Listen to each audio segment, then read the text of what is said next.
Welcome back. جی ایوب صاحب, break پہ جانے سے پہلے آپ کی بات کو میں نے کاٹا تھا.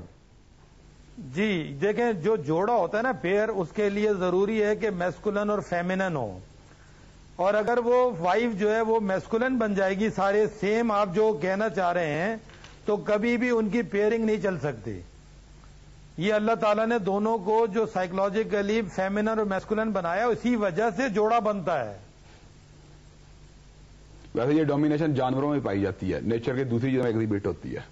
اگر آپ دیکھنا چاہیں آپ کو ملے گی, مظاہر فطرت میں ہے ڈومینیشن. اس میں دیکھیے گزارش یہ ہے, میں نے پہلے بھی عرض کیا کہ یہ دو, ویسے جانوروں میں شیرنی شکار کرتی, شیر نہیں کرتا, تو وہ بھی ڈومینیشن والی بات آ گئی ہے. وہ بالکل اس کا ڈومینیشن ہے, وہ شیر کی نا ڈومینیشن ہے. ایک شیر کئی شیرنیوں کے ساتھ گھوم رہا ہوتا ہے. یہ جو پولی گیمی شیر کو بھی حاصل ہے, جو کہ مردوں کو حاصل نہیں یہاں کے.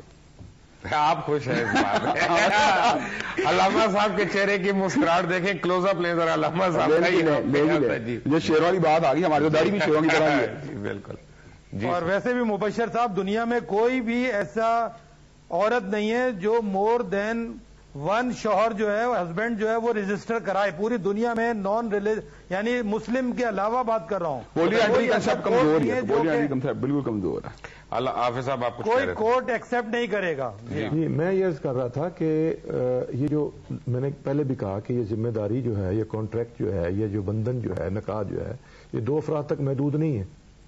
اس نے دو افراد نے, آپ نے جو بات کی کہ وہ کمانے والے, دونوں کمانے والے بھی ہو سکتے ہیں. ممکن ہے بیوی جو ہے وہ 2% زیادہ کما رہی ہو اپنے خاوند کے نسبتاً, لیکن آپ دیکھیے کہ جو ان کے دونوں کے نکاح کے بنیاد پر جو بچے پیدا ہونے, ان بچوں کو سنبھالنے کی, اور ان بچوں کو جو اٹھانے کی گود میں, ان کو دودھ پلانے کی, ان کو پرورش کرنے کی جو ذمہ داری ماں کے نیچرلی جو اس کے اوپر آئی ہے, وہ باپ کے اوپر نہیں ہے.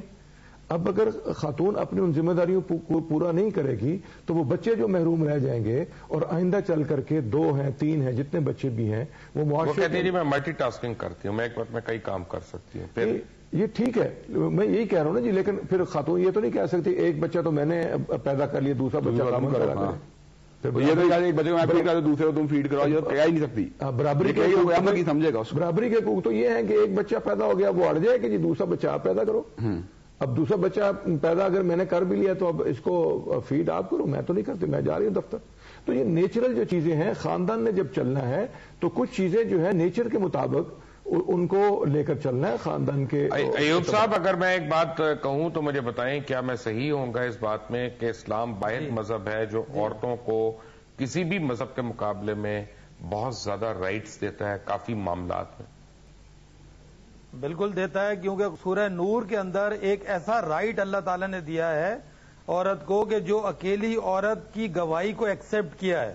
اور یہ پروپیگنڈا جو ہے عورتوں کے بارے میں کہ عورتوں کی گواہی ایکسپٹیبل نہیں ہے, سورہ نور میں جب ایک شوہر اپنی بیوی پہ الزام لگائے گا تو اللہ تعالیٰ نے اس شوہر کی جو اس نے قسم کھائی ہے اس کے اگینسٹ عورت اگر کہہ دے گی کہ نہیں یہ میں سچی ہوں اور میرا شوہر جھوٹا ہے, تو اللہ تعالیٰ نے اس کے گناہ اس کو معاف کیا ہے.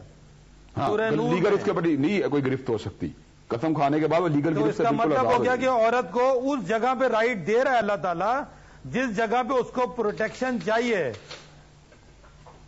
رائٹ. محمد ایوب صاحب آپ کا, علامہ ابتسام علیہ ظہیر صاحب آپ کا, حافظ سلمان بٹ صاحب آپ دونوں کا بہت بہت شکریہ. کوئی بات آپ نے ایڈ کرنی ہے اس سے پہلے؟ میں اس میں ایڈ کرنا چاہتا ہوں, میں یہ بات ایڈ کرنا چاہتا ہوں کہ اسلام ایک دنیا کا مذہب ہے جس نے پہلی مرتبہ عورت کو وراثت میں حق دیا تھا, اور وراثت میں حق جو تھا ہر اینگل پہ دیا تھا. یعنی بطور بیٹی بھی دیا تھا, بطور بیوی بھی دیا تھا, بطور ماں بھی دیا تھا. اس کو کسی حصے سے محروم اسلام میں رکھا گیا, اور کلالہ کی شکل میں, یعنی اگر کوئی بندہ بے اولاد مر جاتا ہے تو اس کے بہن بھائی دونوں کو اللہ تبارک و تعالیٰ نے اس کی وراثت سے حق ادا کیا تھا.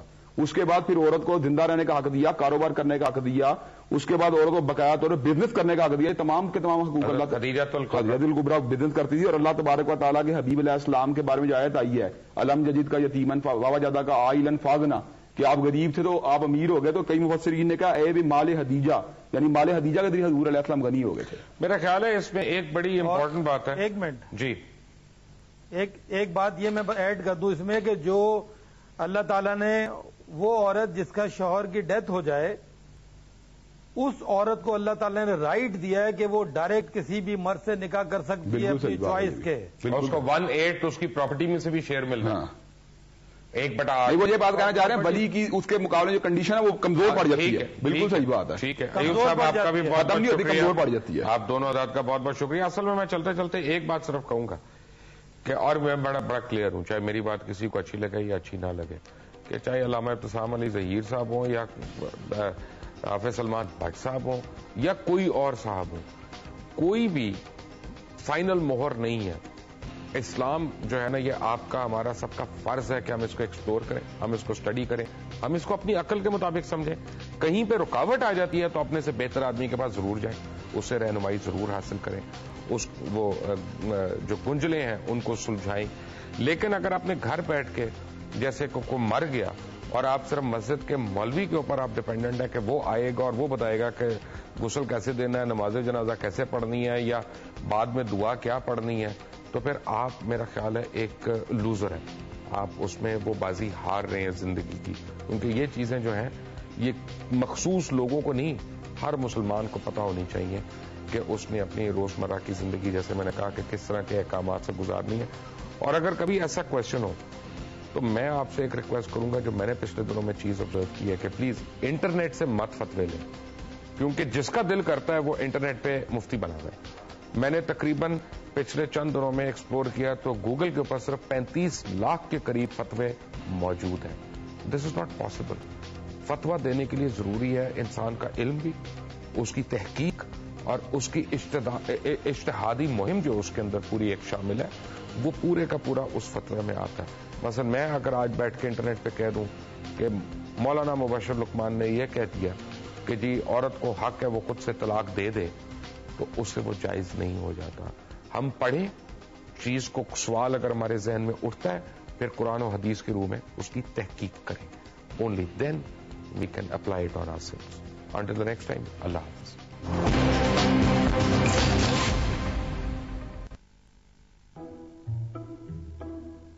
Ever wanted to know more?